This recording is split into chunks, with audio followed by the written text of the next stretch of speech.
Hi, my name is Maxine Mamba. Hi, I'm Karen Bordador.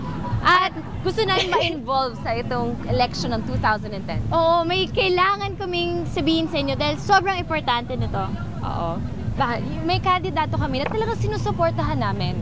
Etong mga taong to, pag sinabi nilang gagawin nila talaga. At yung mga sinabi nilang gagawin nila, nagawa na nila. Oo, tsaka yung kandidato ko, talagang meron siyang mga ini-implement na laws na talagang kailangan kahit may daming kumukontra. Naniniwala kami sa mga kandidato na sinusuportahan namin. For President, Dick Gordon. For Vice President, Bayani Fernando.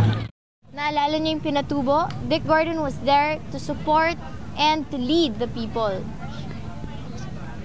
Tsaka alam niyo naman yung nangyari sa Ondoy, diba? Yung tubig hanggang lampas tao na, tapos hanggang second floor. Si Bayani, naayos nga ito ng 30 days. Oo, ako taga Marikina ako, parang walang nangyari. Hindi yun gaya ng mga ibang localities. Nung nawala yung mga Amerikano sa Subic, sinong gumawa ng 200,000 jobs? Dick Gordon. Piloto, kaya mo yun?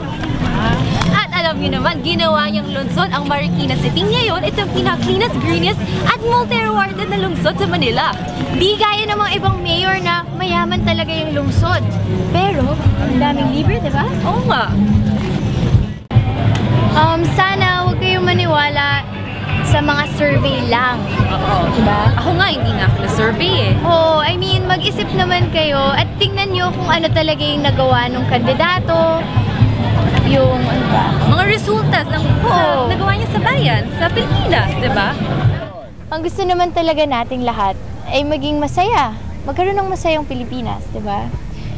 Pero alam mo naman kung sino talaga ang may kakayahang mamuno sa atin. Kaya sana, bumoto tayo ng galing sa sarili nating damdamin.